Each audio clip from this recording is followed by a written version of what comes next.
আগামীকাল 15ই আগস্ট 2025 ইংরাজি আমাদের ৭৯তম স্বাধীনতা দিবস। গোটা ভারতবাসী আমরা এই দিনটাকে আমরা স্মরণ করি, শুধু একটা আনুষ্ঠানিকতা হিসেবে নয়। এই স্বাধীনতা লাভে ব্রিটিশ বিরোধী সংগ্রামে আমাদের পূর্বপুরুষদের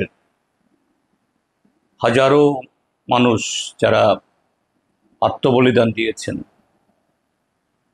জীবনকে উৎসর্গ করেছেন, তাদের স্মরণ করি। এবং তার সাথে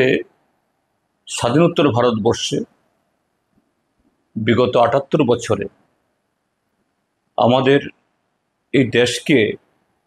আমাদের পূর্বপুরুষ স্বাধীনতা সংগ্রামীদের তাদের স্বপ্নকে বাস্তবায়নের জন্য আমাদের এই দেশকে এই জগৎসভার শ্রেষ্ঠ আসনে সমস্ত ক্ষেত্রেতে শুধুমাত্র আমাদের দেশই ভারতের বর্তমান ১৪৪ কোটি মানুষ তাদের কল্যাণে নয়, আমাদের দেশ যাতে সারা পৃথিবীর যে মানবতার যে মানুষের আহ্বান,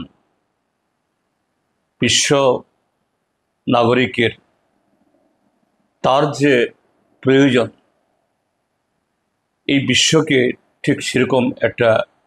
মানব জাতির সুন্দর একটা বাসস্থান হিসাবে যাতে আমরা একটা পরিবারের মতো বসবাস করি, সেই জায়গায় আমরা ভারতবাসীরা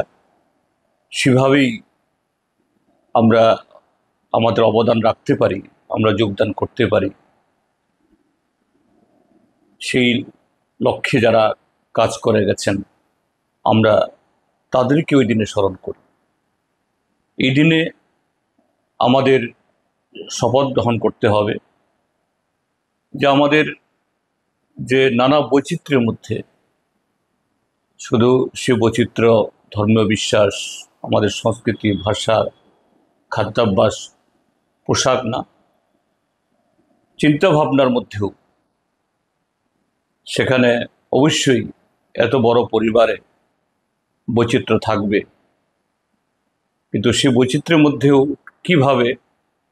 আমরা একটা জাতি হিসাবে, একটা দেশ হিসাবে ঐক্যবদ্ধভাবে আমাদের পূর্বপুরুষদের তাদের যে আকাঙ্ক্ষা, তাদের যে কল্পনা, তারা যেরকম একটা জাতি চেয়েছিলেন,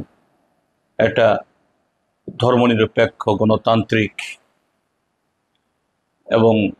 মানবিক সমস্ত ধরনের যে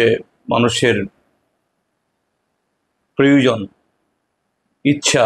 পূরণের একটা সক্ষম, সেই হিসাবে আমরা যাতে আমাদের জাতিকে ঐক্যবদ্ধ রাখতে পারি,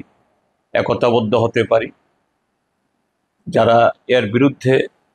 এটাকে দুর্বল করার চেষ্টা করে তার বিরুদ্ধে আমরা সোচ্চার হতে পারি। আমাদের শপথ এই দিনে যাতে আগামী দিন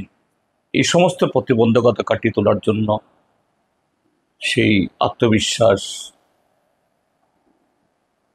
সেই চেতনা এবং সে শক্তি প্রতিনিয়ত আমরা সঞ্চার করতে পারি। এইভাবেই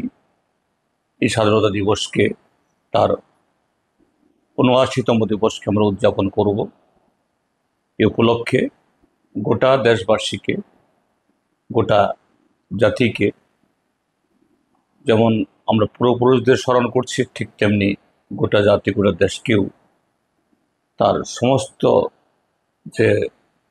এই অধিবাসীকে আমাদের শুভেচ্ছা, অভিনন্দন, নমস্কার, খুলুমখা এবং আদাব।